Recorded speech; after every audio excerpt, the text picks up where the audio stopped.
আপনারাও কি এই পলি ব্যাগগুলো ফেলে দিচ্ছেন? আজকের পর থেকে এই ভিডিও দেখার পর আর ফেলবেন না। তো এই পলি ব্যাগ দিয়ে দেখুন আমি কি সুন্দরভাবে ফ্লাওয়ার বানিয়ে নিয়েছি।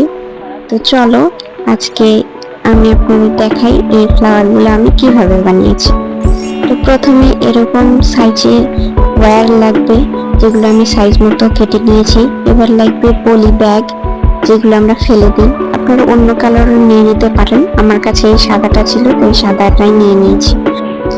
এবার আমি পাপড়িগুলো শেপ মতো করার জন্য এখানে একটি বটল নিয়ে নিয়েছি গ্লুয়ের। তো আমরা এই ওয়্যারগুলো সুন্দরভাবে গ্লুয়ের গায়ে পেঁচিয়ে নেব।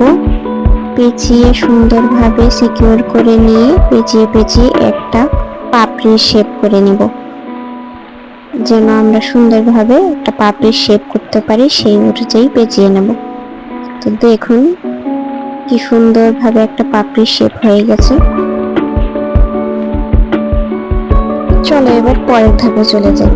এবার এই পলি ব্যাগের উপর সেই শেপ করে কেটে নেওয়া ওয়্যারটা আমরা এখানে বসিয়ে দেব। বসানোর পর সুন্দরভাবে একটা শেপ করে নেব, যেন পাপড়ির মতো শেপ হয়ে যায়।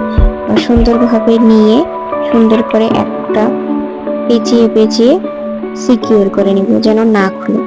এবার এভাবে রাখলে তো হবে না, তো এবার আমরা সুন্দরভাবে একটা সুতা দিয়ে বেঁধে নেব যেন না খুলে। আমি এখানে এই সুতাটা ব্যবহার করেছি, আপনারা আপনাদের ইচ্ছে মতো যে কোনো সুতা ব্যবহার করতে পারেন। তো এবার আমরা এখানে কেটে নেব। তো কাটার পর দেখুন কি সুন্দর একটা পাপড়ি হয়ে গেছে।